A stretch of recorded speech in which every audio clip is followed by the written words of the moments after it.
Hello everyone, আজকে চলে এসেছি একটা ছোট্ট মিনি ব্লগ নিয়ে।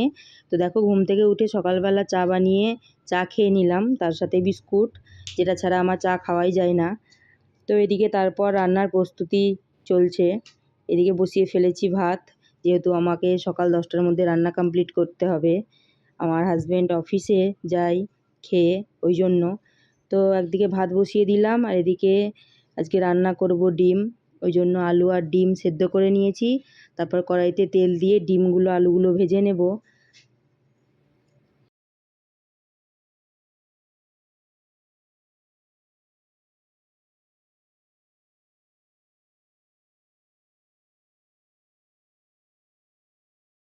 তারপর এদিকে আলু আর ডিমটা ভাজা হয়ে গেলে কড়াইতে তেল দিয়ে গোটা গরম মশলা, জিরে আর লঙ্কা ফোড়ন দিয়ে পেঁয়াজগুলো ভেজে নিয়েছি।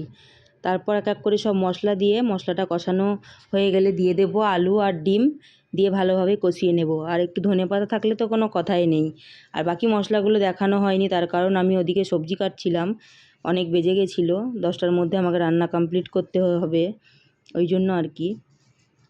তো হয়ে গেছে এদিকে আমার ডিম রান্না। রান্নাটা কেমন হয়েছে জানিও।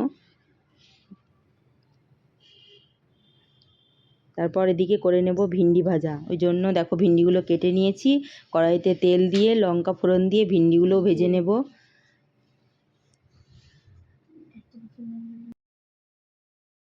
এদিকে আমার ভিন্ডি ভাজাও কমপ্লিট। তারপর ছুঁকে নেব ডালটা। আমরা অরহরের ডাল খাই বেশিরভাগই, তো তার জন্য কড়াইতে ঘি, লঙ্কা, জিরে আর হিং দিয়ে ডালটা ছুঁকে নিয়েছি। তারপর এদিকে বানাবো একটা মিক্স ভেজ। তার জন্য কড়াইয়ে দেখো তেল বসিয়ে দিয়েছি, ফোড়ন লঙ্কা দিয়ে পটল, আলু আর কাঁঠালের বীজ, ঝিঙে দিয়ে একটা বানিয়ে নেব মিক্স ভেজ। ওই জন্য দেখো সব লাল লাল করে ভেজে সামান্য পরিমাণ মশলা দিয়েছি, একটু জিরে গুঁড়ো, ধনে গুঁড়ো আর গোলমরিচ গুঁড়ো, আর সামান্য পরিমাণ চিনি। দেখো আমার রান্নাটাও কমপ্লিট। আর নামানোর সময় একটু পরিমাণ ঘি দেবে, তাহলে টেস্টটা খুব ভালো আসে। তো এদিকে আমার ছেলেকে, আমার হাজব্যান্ডকে খেতে দিয়ে দিয়েছি। তো তারা খেয়ে কি বললো শোনো। ও মা, আজকে রান্নাগুলো দারুণ হয়েছে। তাই? ডিমের ঝোলটা দারুণ হয়েছে। Thank you.